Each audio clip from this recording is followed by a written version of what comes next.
सिमराव गांव में चल रहे 9 दिवसीय श्री राम कथा ज्ञान यज्ञ के 6वें दिन की कथा में प्रसिद्ध कथावाचक अनंत श्री विभूषित डॉक्टर रामाशंकर नाथ दास जी महाराज ने केवट प्रसंग की कथा सुनाई, जिसको सुनकर श्रद्धालु भव विहाल हो उठे। कथा के दौरान पूज्य महाराज श्री ने कहा कि अपने भक्तों को बुलाने पर भगवान श्री राम दौड़े चले आते हैं। कोई भी भक्त अगर सच्चे मन से भगवान को बुलाता है तो भगवान अपने भक्तों के मान को रखने के लिए सदैव खड़ा रहते हैं।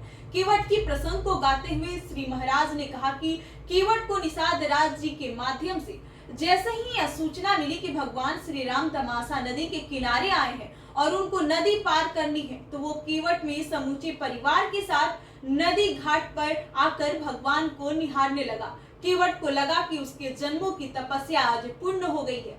भगवान ने जैसे ही कहा कि केवट मुझे उस पार जाना है, तो केवट ने कहा कि प्रभु आपके इन चरणन की मर्म को मैं जानता हूँ। इसी चरण के रज के लगते ही पत्थर नारी बन गई थी। अगर आप मेरे काट के इस नौका पर सवार होंगे तो मेरी यह नाव भी नारी बन जाएगी।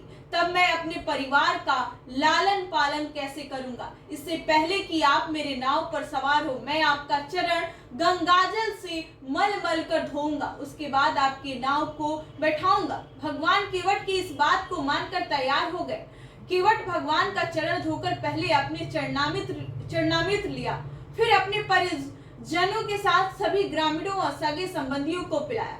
फिर भगवान को नाव पर सवार करके गंगा में ले गया और लगा चक्कर लगाने, जिस पर भगवान ने पूछा कि आपको पार उतारना है तो आप हमें नदी में घुमा क्यों रहे हैं। जिस पर केवट ने कहा कि हे प्रभु, मेरी और आपकी मुलाकात काफी जन्मों तपस्या के बाद हुई है। मैं आपको छोड़ना नहीं चाहता हूँ, मैं चाहता हूँ कि आपको देखते रहूं। श्री महाराज के आगे कहा कि केवट को भगवान ने काफी समझाया, तब जाकर केवट ने भगवान लखन जी व मैया सीता को नदी के उस पार उतारा। उस पार जाने के बाद भगवान ने निषाद राज जी को वापस जाने को कहा, जिस पर निषाद राज जी भी तैयार नहीं हो रहे थे। भगवान के काफी समझाने पर निषाद जी वापस आए, तब देखा कि महाराज दशरथ के मंत्री आर्य सुमंत जी उसी स्थान पर खड़े हैं। निषाद ने मंत्री जी की अयोध्या वापस लौटने की बात कही, तब मंत्री जी ने कहा कि मैं कैसे खाली हाथ अयोध्या वापस जाऊं। महाराज दशरथ ने कहा था कि वन घुमाकर सीता को वापस लेते